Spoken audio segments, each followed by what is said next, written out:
welcome to Kiris Vitae. Hi, I'm Leo and I'm your host on this podcast.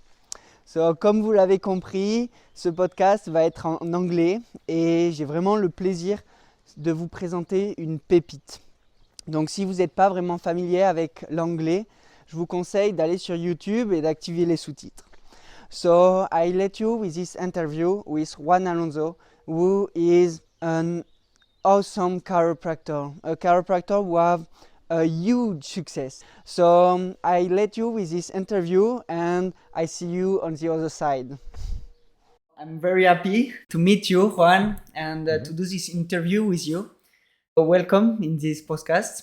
Thank you to you for inviting me.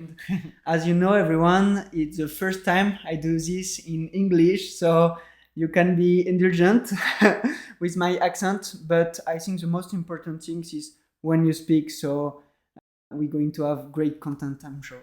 Well, I'm glad that you invited me, and also it's a pleasure for me to share my experience. If that can help new graduates, I'm very happy with that. I'm sure. Juan, the first question of this interview is, can you present yourself, please? Well, my name is Juan Alonso. I'm a chiropractor. I'm 55, almost 56 years old, and I'm in practice for over 23 years now. I also have a degree in physical education and sports, and right now I own my own practice since the beginning in my hometown, San Sebastián. I'm a father of two great sons, and also have a great woman next to me who has been helping me a lot in the growing and the experience of this chiropractic office. Where do you start chiropractic? Why you start to... Why? Well, that's a long story. I try to make it short.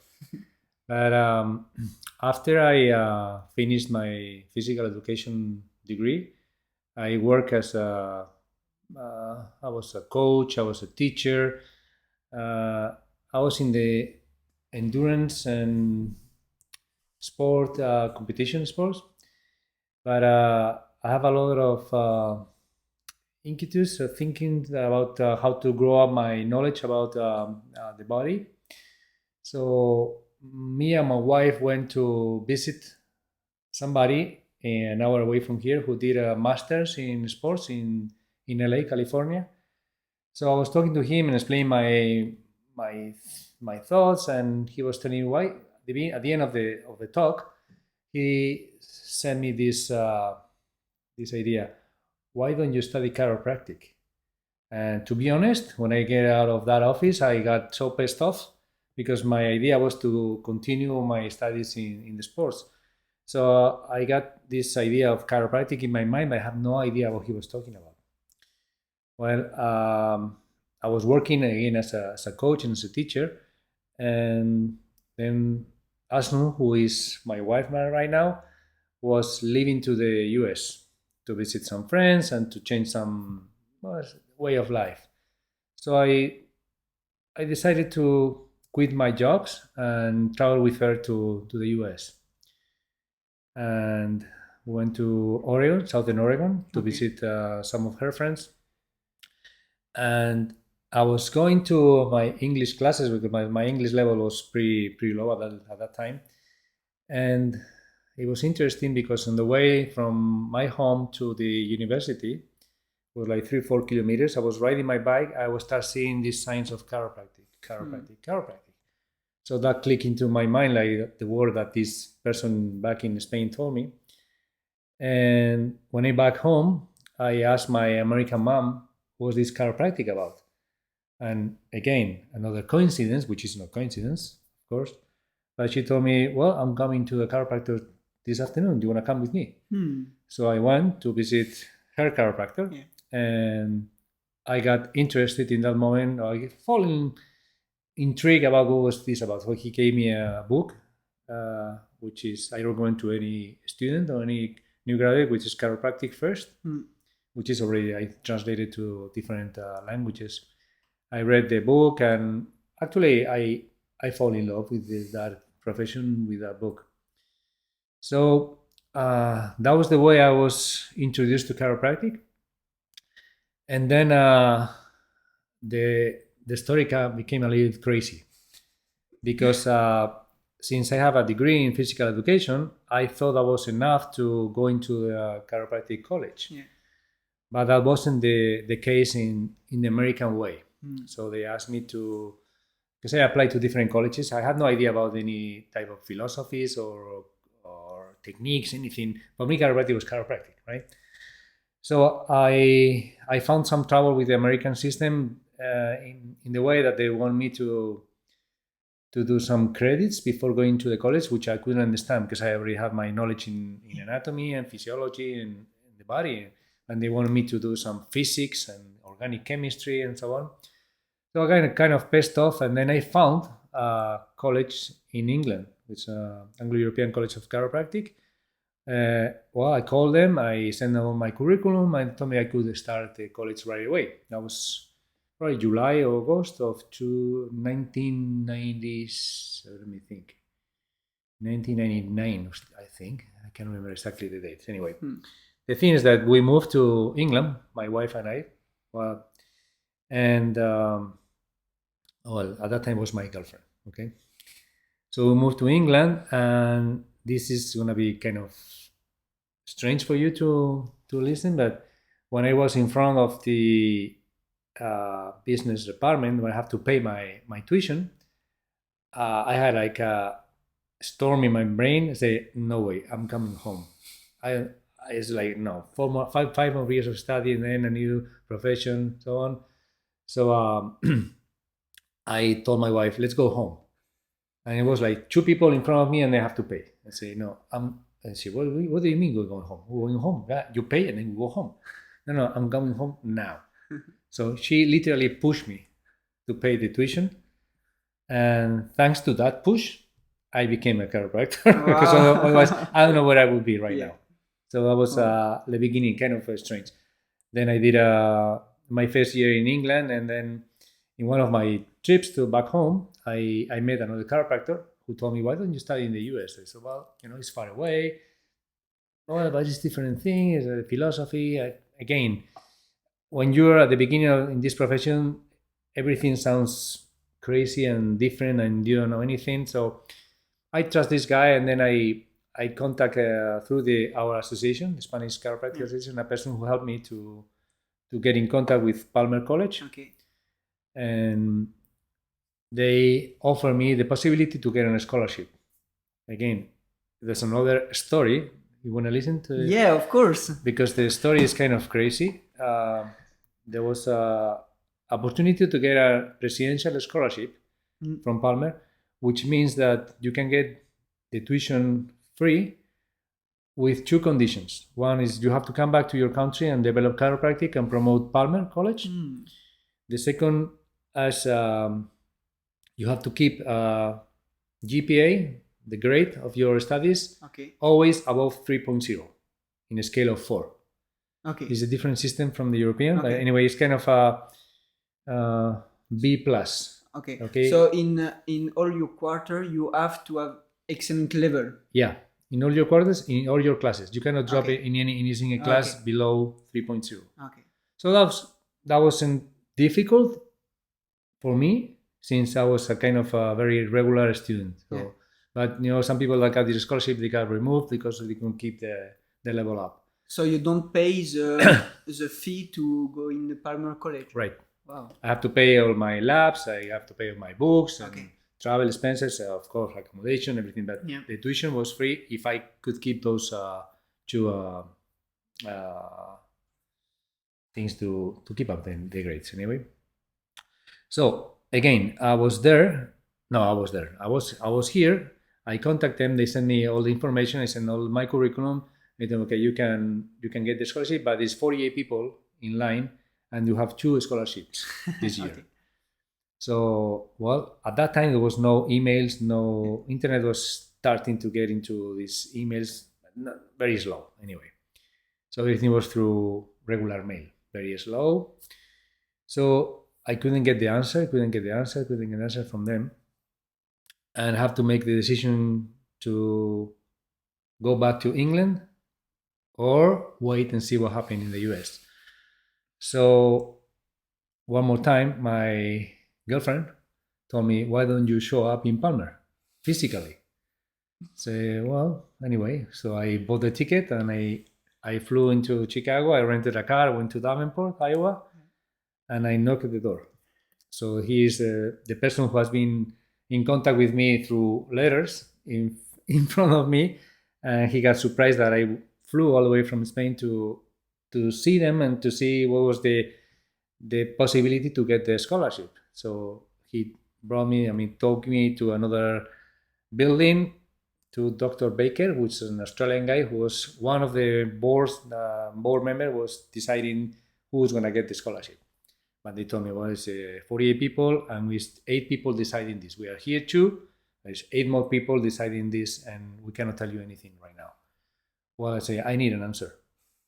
Otherwise, I have to come back to Europe and go to Anglo-European. Anyway, I think they saw my enthusiasm, right? I said, well, we have to tell you that this really surprised us. So there's no common thing to show up here at Palmer. So we'll keep that in mind, and it's more than likely you will get it. But we cannot assure you because, again, it's more people deciding this. He came back home, and this was, I think, Christmas time. And January 20th, which is a big festival in town, I got a letter from Palmer telling me I got the scholarship. I had to read that letter for 17 times to really be sure that I was right. Oh. And then in March, 2 months later, I enrolled in Palmer. Okay. And you started your study with your future wife also, no? Yeah. Or she come after? Came. No, she came with me at the beginning. Okay. And since, again, to be in the US, you can enter the country as a tourist, and you have a visa for 3 months. And we wanted to be together, so she enrolled at Palmer College as well in the chiropractic technician program, which was four trimesters. I don't remember, I think it was like 4. My course was 10 trimesters, and so we share some classes in common. So we get very solid philosophy class with at that time our president was Guy Rickman. You probably heard about him. So it was a very powerful man that really he was one of the most important things important person in my life, in a professional life. Also, there's another one which is even more. I'll tell you about him later. Yeah, we will. And so just to clarify that, you are in the chiropractic course to be chiropractor in Palmer, and your wife is on the course to become chiropractic assistant and to manage her office. Is right? Correct. Okay. And so how was study in Palmer? Well, you have to say it was good, no? It was for me. It was amazing. The experience that I had in England compared to Palmer College, honestly, is like you driving an old car and you driving an F1. It was a totally different story. Yeah. Both are cars, right? Yeah. Both will take you to your own place, but the experience is you cannot compare that. Right.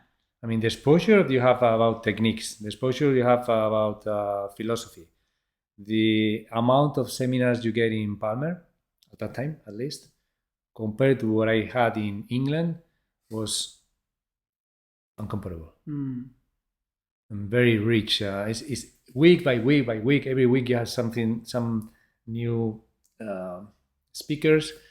You have 15 or 20 different technique clubs.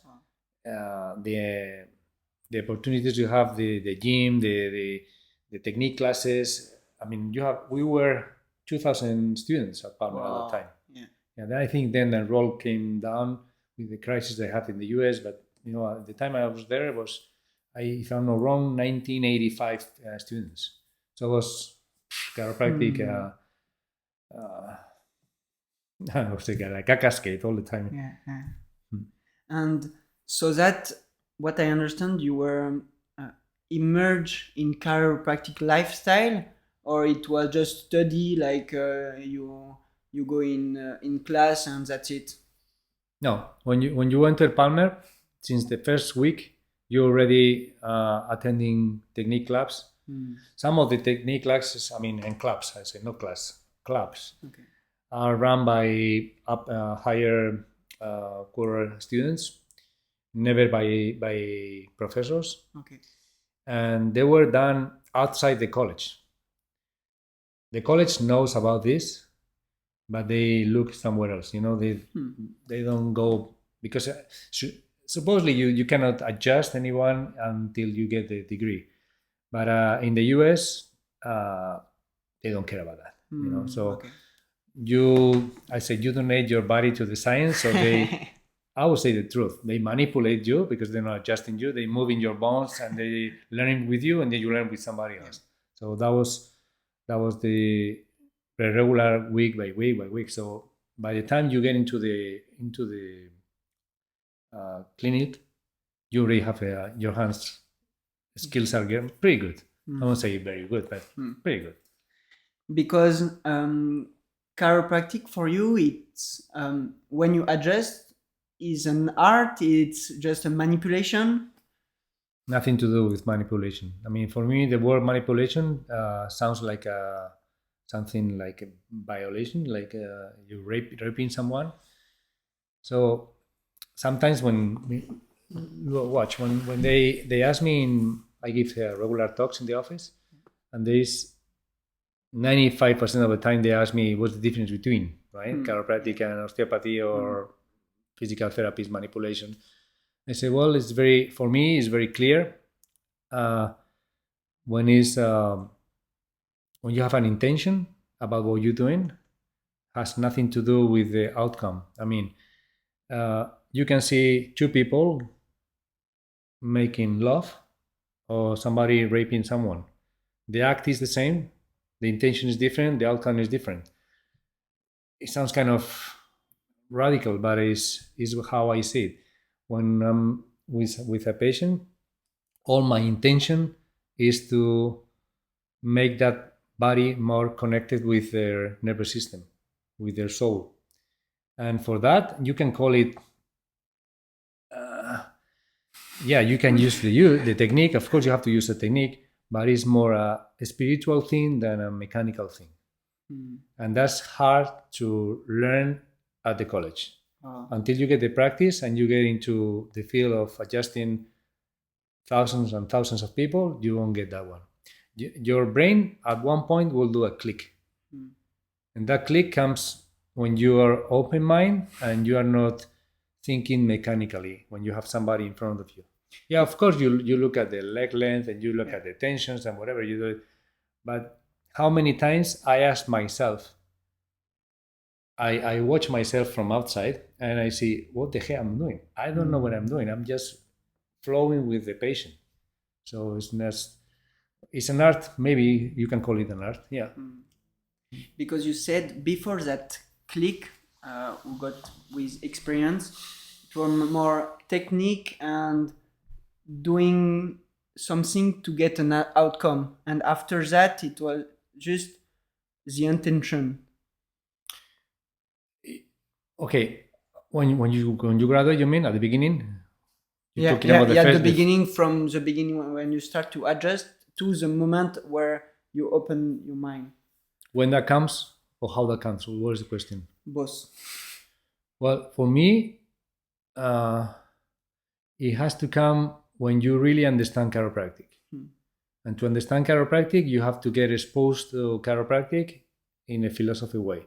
You have to read B.J. Palmer. You have to be with chiropractic line-minded people, not with mechanical people. Of course, you have to learn from the technicians, the one who's gonna tell you how to do a setup for a I don't care if it's a knee chest or it's a drop or it's a side posture, but the click for me comes when you really are humble and understand that you are not the one who is going to heal that person, which is something that is very deep. It's like a written in stone in the college at the beginning, right? You're like, you are the doctor and you have a patient who you need to help them to recover. So if you don't touch them this way, that way, it won't heal. When you get that out of your mind, and when you see when you have to do it just to adjust the person and you're not responsible of the outcome, when you're free here, that's when you get the click. The more you think when you're adjusting, the worse results you're gonna get. That's my thought. So I try to abstract myself when I'm with someone. Just let the flow. I know. And like you said, it's one of the things you can't learn, like technique. No. This I told you before about the person who really helped me to make this transition was Dr. James Sigafus. Probably you heard about him. Yeah. He was my mentor for 9 years until he died, and he came to our office a couple times, I think, at least I think twice. I invited him for a seminar to give a seminar here in town, and also he was seeing how I was adjusting.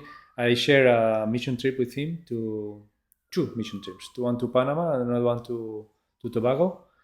And I was lucky that in Tobago we were sharing the same building where we were sleeping, so we had breakfast and dinner with him. So I talked a lot about chiropractic with him, and watching him and listening to him when he was giving the message, that was something that nobody else in this profession did. Actually, the first time I heard Sigafus speaking was at Palmer, and at Palmer we had a place called, well, it's kind of a lyceum, like a big building.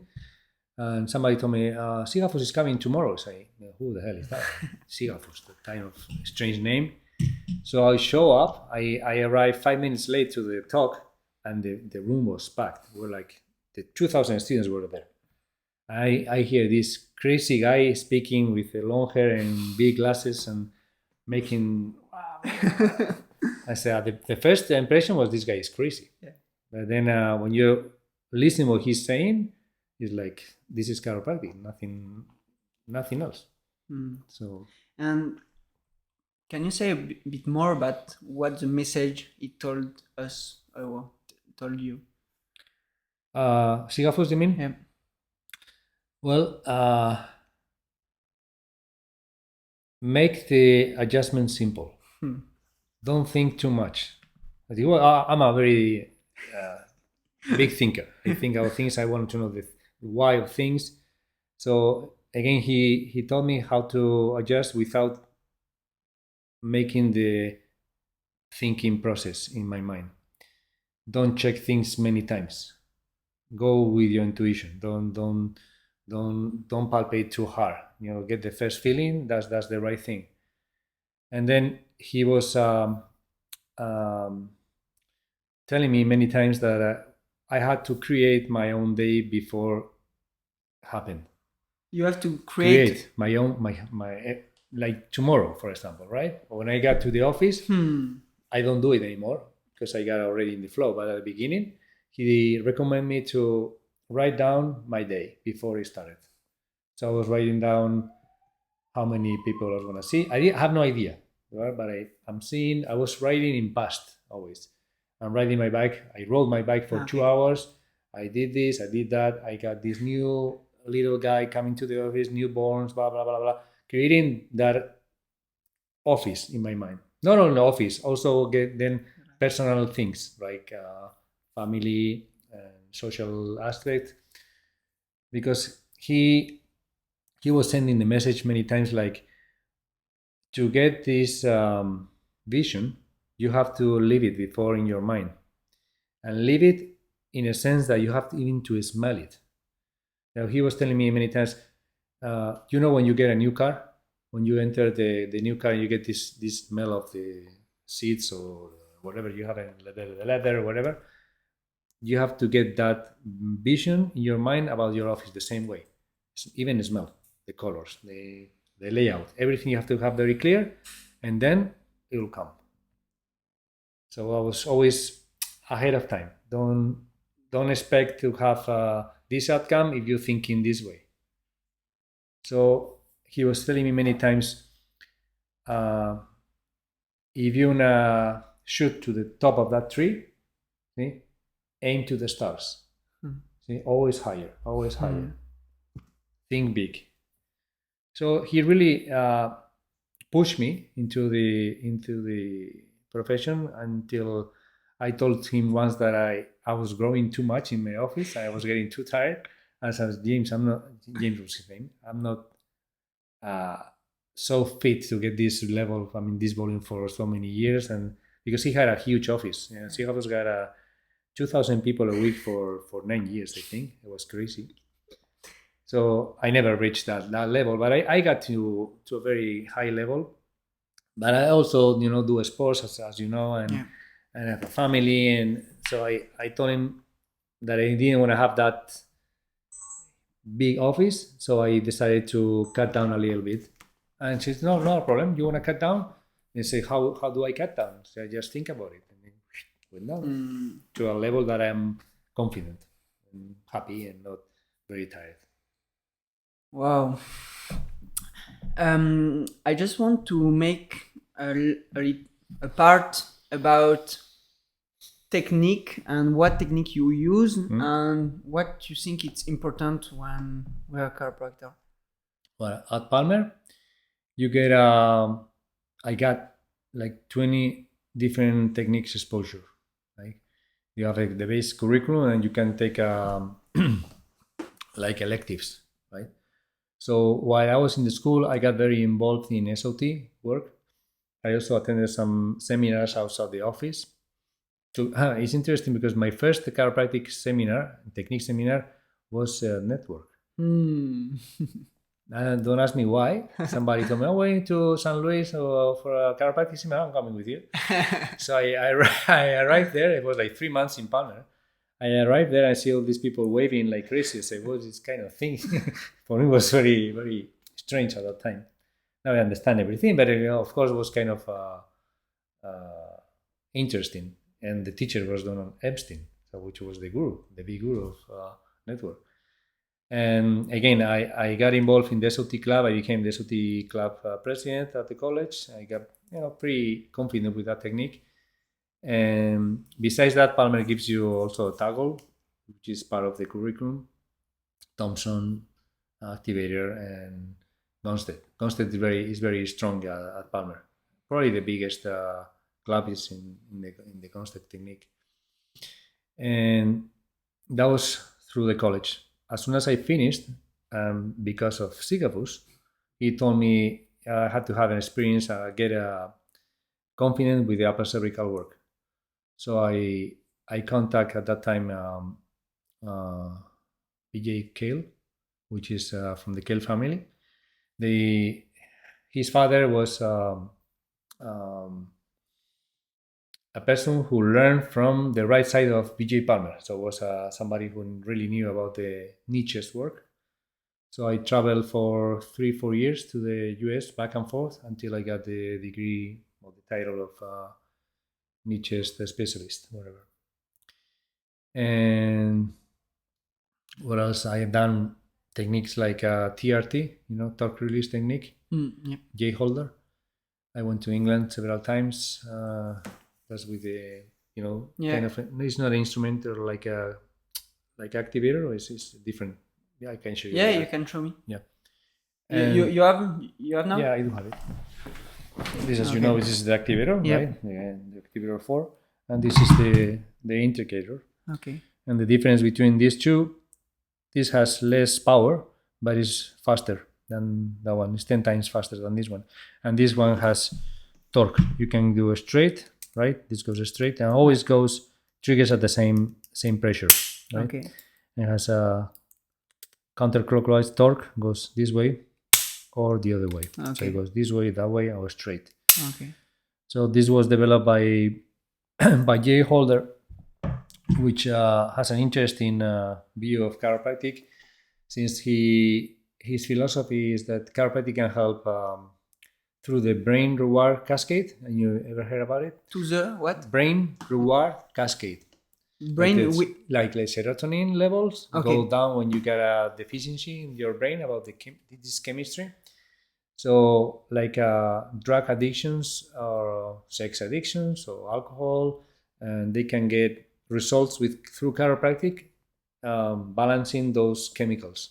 So he developed a protocol with this instrument. He wanted to use the activator, but since when you're doing a research, you have to be very consistent with the technique, and depending on how much pressure you do it, right, you can change the pressure here.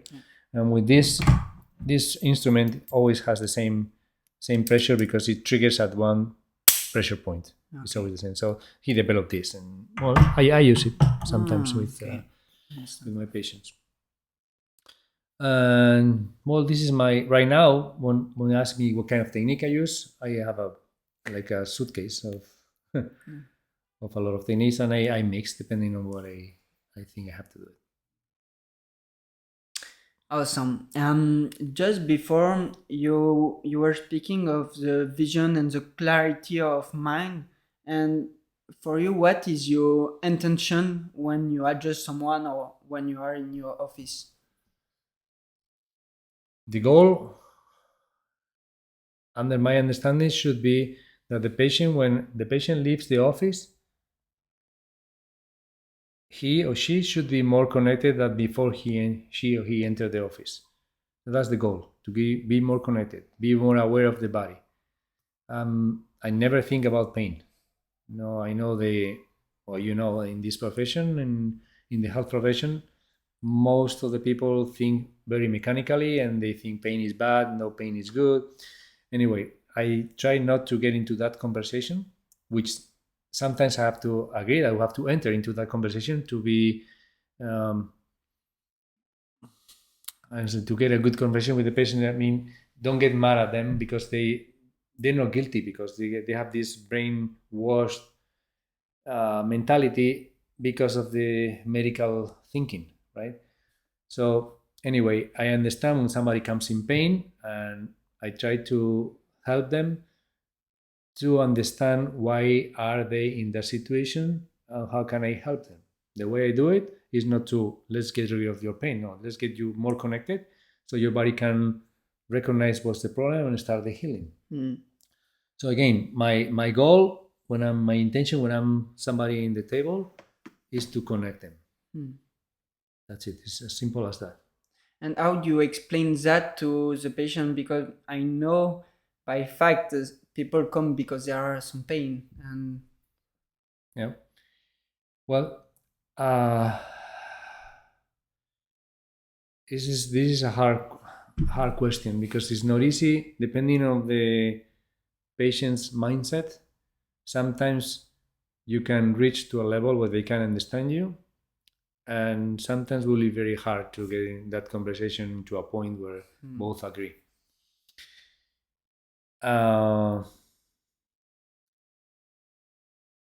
This week, for example, I give an answer to someone who have a lot of been with me for years, right? Years, not months, years. And say, why, Juan, why do I have this pain? And my answer was very straight. I have no idea. I'm not a pain specialist. I have no idea about pain. That's not my work.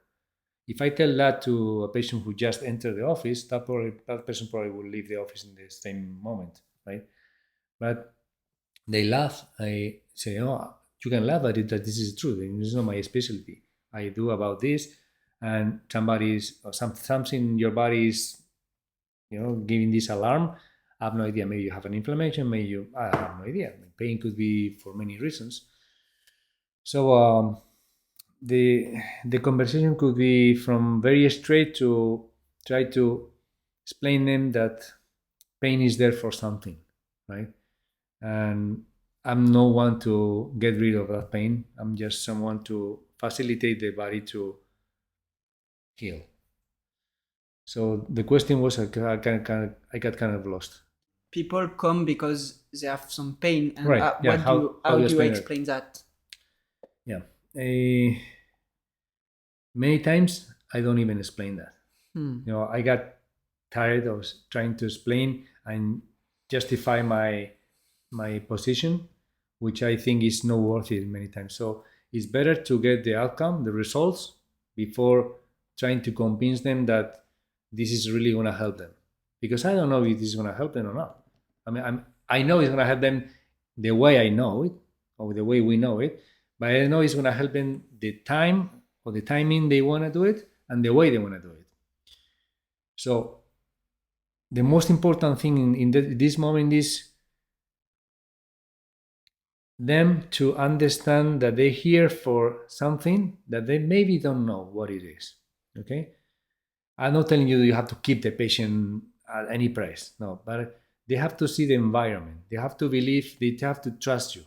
And when they see you convinced that you're doing something to help them, with your intentions to help this person, then everything flows. Have people that are I'm in pain. Yeah. I'm coming here for 3 days, for 5 times, 6, 10 times. I'm in pain. And suddenly they say, and I understand what you're talking, but see these people, you think they're coming 3, 4, 5 times. He has been here for 10 years, 20 years, 70 years. And you think they're happy with me, or they come just to see my face? So these kind of conversations are, or when they see the office full of people, they see some of them won't be very happy with my way of working, but most of them are. So I don't know why, but sometimes suddenly they change their attitude. They change their expression in their face. And it's not just me, okay? This is very important to know. It's the office. It's the environment in the office. It's the first person who picks up the phone when they get the appointment. It's the first person who sees them in the first visit office. It's the person who charges them, how they talk, how they feel.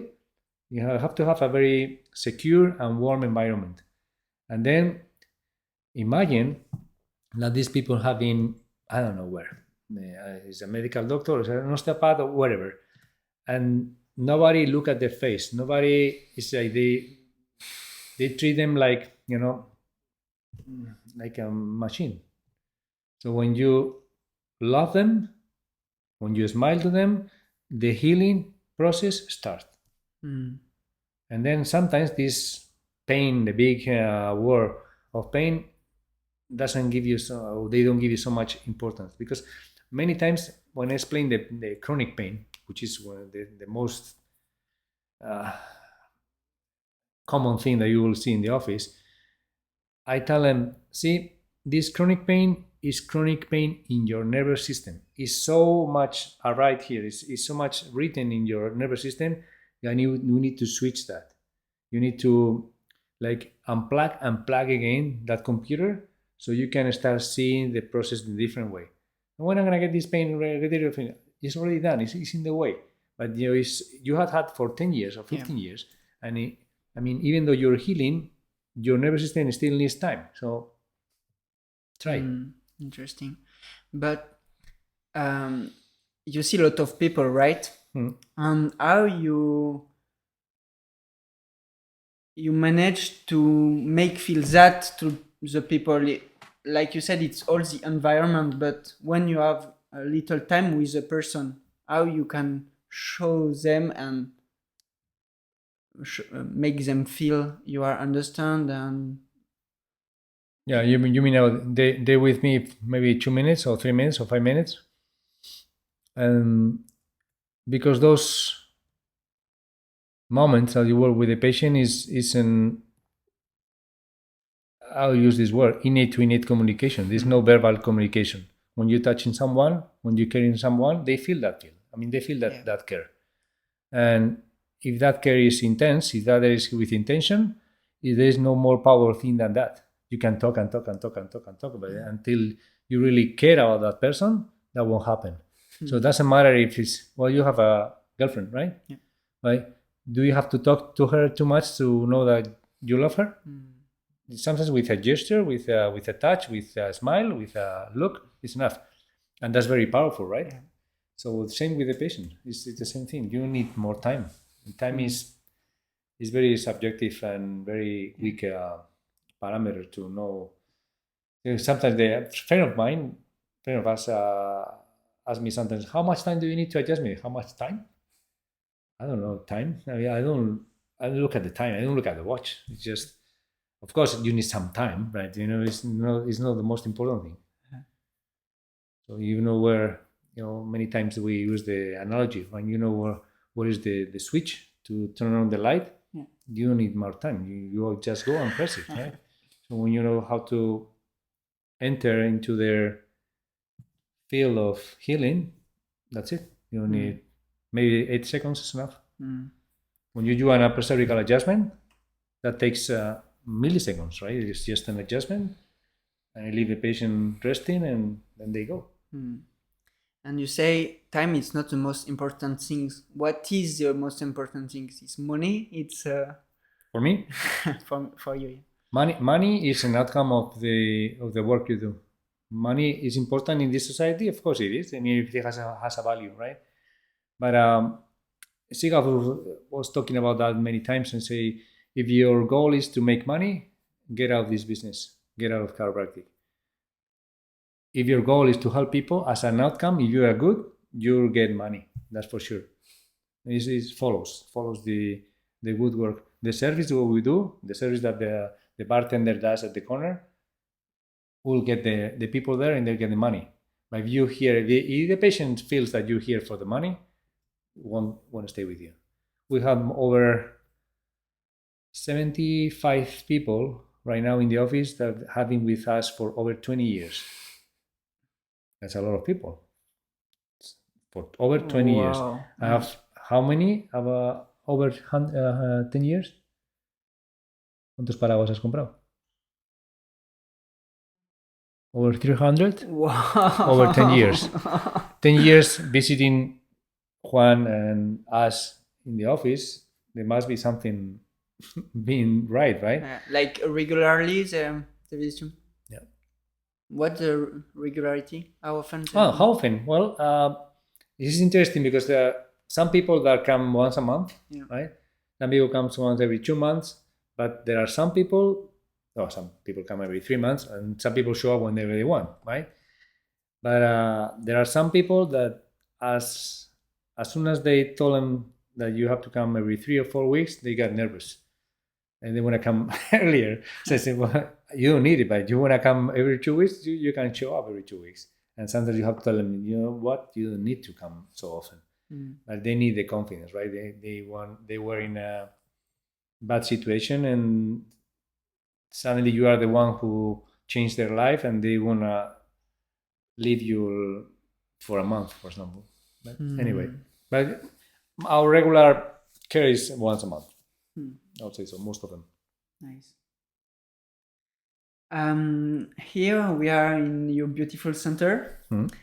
Can you speak more how you manage the space and how do you build that from the beginning? You mean the way we work? Or? Yeah, the way with that open space, with, I know you have some CAs and how you manage. Well, in this office, we mean, for over, I told you before, 15, 16 years, even though I've been practicing for 23. But in this office, we have 2 people at the front desk, usually. 1 person doing the first visits and re-exams, re-evaluations. We have another person like a runner CA, the one who helps patients being moved in the office. Right now I have 2 chiropractors, me, myself, and Irati. And then we have the boss of the office, which is my wife, who does all the regular meetings, who takes care of the contracts, but also I would say is the heart of the office, because without that you cannot get this chain, engranar. You know, when the chain goes perfectly. Yeah. Okay. I see that. Why I say this is because everything has to be well lubricated. See, so you cannot get the waiting room full of people waiting to get paid. People, have to have everything moving smoothly, right? Also, we have like a birthday letters, or somebody died, you have to send a letter to a family member, or anniversaries. So we have to have all everything in mind, and that's part of their business, right? I mean, my wife and the CAs, they have weekly meetings, and they talk about things or promotions. And sometimes, Christmas time, how can we do? We'll have, decorate the office, and also we're gonna give some first visit cards, for example. So it's ideas and ideas. You have to go. The office has to be something alive, and for that they do their own work. I'm the only one who doesn't enter that field. I can give some ideas, but I don't enter never the front desk.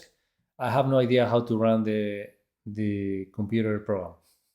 Honest, I adjust and do my work. So we have very well defined our works, but everything has to be very coordinated. And for someone who start an office or want to change something, where did he have to start? From scratch? Yeah. Well, the first thing, you need to have the location, right? My recommendation, I mean, chiropractic can work at any place in the world. You can be at the top of the mountain. You will get people, but not so many as you are in downtown. But you will get people, for sure. And people, if they have the way to get up there, they will go up to see you. But it's easier to get into downtown. So the location is an important thing. In the US, they use a lot of location. This type of where I think is important, but to a certain point again, because you will know maybe in your country as well. Somebody told me about someone who is, where is he? And you look at the map and it's in a crazy way, but people go and see him. But it is easy for people to get in close to the train station or to the bus station. Access easier, you will get more people for sure. For us, was a change to go from a first level. Okay. The past office was in the first level to a ground level. I was kind of nervous at the beginning because it was kind of very exposed, but then it's easier for people to get into the office and stop by, or people in a wheelchair, and it's easier for them to show up. That's as the physical aspect of it, right? If you have clarity, you have natural light, that will help you a lot, because you work in a building where is no natural light, you will get very tired as well. So that helps a lot. Here in the mornings, we get the sunlight straight from the west. Yeah. We get the sun until noon. Wow. And it's nice to see the sky, right? So it's something that, again, with the nature. And also we built this, my wife built this Japanese garden, and also it's very relaxing. So it's part of the office as well. And that's the physical aspect. You're talking about how to get the patients. That was probably also one of the patients. Yeah. Well, the way we did it was kind of strange, weird. My wife took the spine and walked around the street like she was wearing a piece of whatever. So people ask you when you were with that and say, what is this? So she was handing, oh yeah, chiropractic, we just opened the office at the end of the street and you can show up, whatever. The first day in my practice, I have 4 people. So I started like that with those 4 people. And then I think a very important aspect of this profession is when you're starting to promote chiropractic in a very simple way, but very honest way as well. Right? Don't say that you are well, that's my philosophy. Okay, don't say it's a pain therapy. Don't say it's for the back or for the lumbalgia or from the migraines. Just talk about health. Right. So I was for 3 years, maybe at the beginning. I was talking in different villages around the city. Sometimes I have 5 people, sometimes I have 100 people. You were what in different villages? In this county, in Gipuzkoa, which is this county, we in each little village have the culture house, it's called. Okay. That culture house has always like a showroom or a way you can speak. So it's very cheap. Usually we pay like, let's say 30 or 40 euros. You rent the room and then you have to do all the promotions. So the day before, 2 days before, I walk with my papers and put in all the shops, all the stores. And then that day you got people listening to you. And again, sometimes we're like 3-5 people and sometimes we're over 100 people. And just you are just planting the seed, because you never know. From one little village, I have the case from one little village, one person show up and then a year later you have 40 or 50 people from that town, from that little village coming to the office. So it's just again, spread the word and wait. And then you do your work as better as well as you can, and it's easy. And do you have some challenges? Challenges in the when you build your office, or to be honest, for us was pretty straightforward. Challenges, I mean, I remember that when we finished our first month, we could cover all our expenses. So I would say no challenges. Economically, no challenges. Mentally, yeah. I can remember the first month working and getting home, getting to my bed and getting up at night thinking that I was putting the wrong way the blocks of a patient number 5 and these kind of crazy things. And then very physically very tired. Well, mentally and physically. I was thinking, how can I go and keep growing if I'm seeing 15 people a day and getting so tired, or 40 people in a whole week, I'm exhausted. And I hear people seeing adjusting 200, 300, 500,000 people a week. I mean, how can that come? And it's like everything. You get used to it and you start getting better and better and better. And it's just when you start thinking less and less, you get easier. But a challenge, no, I think the biggest challenge is believing in yourself, right? And again, it's when I told you, when you do the clicking here, that's it.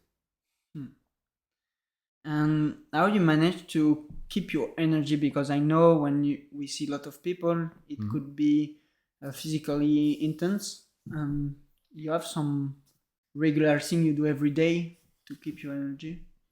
To keep my energy up, okay, I have to be honest here, okay? I was very physically active, way too much for the first 15 years of practice. I was doing way too much sport, right? When I'm saying too much, I was competing, so I was having kids at the same time, competing and working, and office growing up. So I had my ups and downs, of course. And I reached a point where I had some health issues because my body said enough is enough. So that was like a red flag that I had to take care of myself if I want to keep working for a longer time, right? So I dropped the competition. I quit competing. I keep doing my exercise. To be honest, for my age, I feel I'm in a good shape. So I do every day. I do something. It's not cycling. It's tennis. It's not tennis. It's gym. It's not gym. I go hiking. I go skiing every day. I rest probably once a week. And very important that we keep our nutrition the most organic way we can. Also hydration, and of course the sleeping hours. Try to keep them regular. So yeah, physically, you have to be in shape, but especially mentally more than physically. I mean, the tables help you a lot, and it's true. And when you have to adjust 100 people in a day, it's physically it's demanding, but you get used to it. But what is not so easy is to get their energy and allow your body not to get involved into their problems. You know what I'm saying? That's the most challenging thing in our profession. I mean, can you give example? It's very easy. You can get 10 people very happy coming to the office. Good morning, how are you? Blah, blah, blah, blah. They don't talk about anything bad. And you get one person, the next one, which is throwing you all the garbage, right? You know, all the negativity. In that moment, if you're not strong enough, that negativity, you will absorb that. And what happens is in the next patients, you get still this feeling and you pass that feeling to that person. You won't give you the best adjustment. So you have to get that strength in your mind. The sooner you can get that energy out of you, the better. You know, come back to yourself. You take a deep breath in, or say something to that person to, you know, this is not my problem. This is your problem. I'm here to help you. Don't try to throw me your problems if I was the responsible for that. And that will happen and happens and will happen always because the society is built in this way. Yeah. Right? So you have to keep a very strong mind. You can do meditation if you want. But for me, meditation right now is sports. I meditate while I'm sporting. Before I used to do like breathings and stuff. I don't do anymore. Sometimes, but not like regularly like before. But I do a lot of sports that by myself. When I'm mountain biking in the forest, I'm just with the nature, and that really relaxes my mind and clears all this garbage. But we arrived to the end of this interview. Just I would like to speak about success. For you, what is success? Success in this profession should be, in my opinion, when you go to bed, you close your eyes and you sleep like a baby. That's success. Success is when you have nothing to regret. Success is when you give all your best and you get the reward from your patients. And again, if you go to the American model, success is $1 million office, right? Yeah. But again, that's the outcome of everything. You know, you put that in front, you will get a failure for sure. You get nervous because patients don't stay with you. You need a PVA of 50 or 60 to get those people keep coming, and that get the stress. But success is when you're like really relaxing and you see people coming to the office happy to see you, right? I'm happy to see them. They're happy to see you, and they bring you some flowers and give you some cheese, and they bring their kids and they laugh with you and you laugh with them, and that's success. That's very rewarding thing. You know, you have a lot of families coming to the office, and it's like I know them from a long time ago, and you know, as soon as they enter the adjusting room, I'm usually joking with them, and it's a very good one. That's success. And success is when you see someone who came like very mad because they've been in 2,000 places and nobody helped them, and then in the third or fourth or fifth adjustment, you see them smiling, which the first visit were like really mad, and then suddenly they bring their family, and that's success. You see the rewarding thing. Wow. One of the last question is where do you see the future of the profession in Europe or Spain? When I graduate and I start attending different Spanish meetings in seminars like Cairo Europe or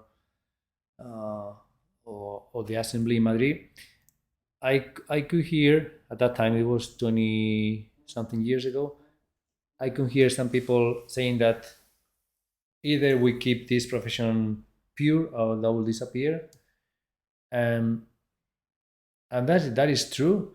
But I also believe that chiropractic is so powerful that even though there's only one chiropractor, one principal chiropractor in this world, chiropractic will continue alive for sure. I'm sure. I mean, we will need, I mean, of course, it would be great if we have a great community of principal chiropractors in the world.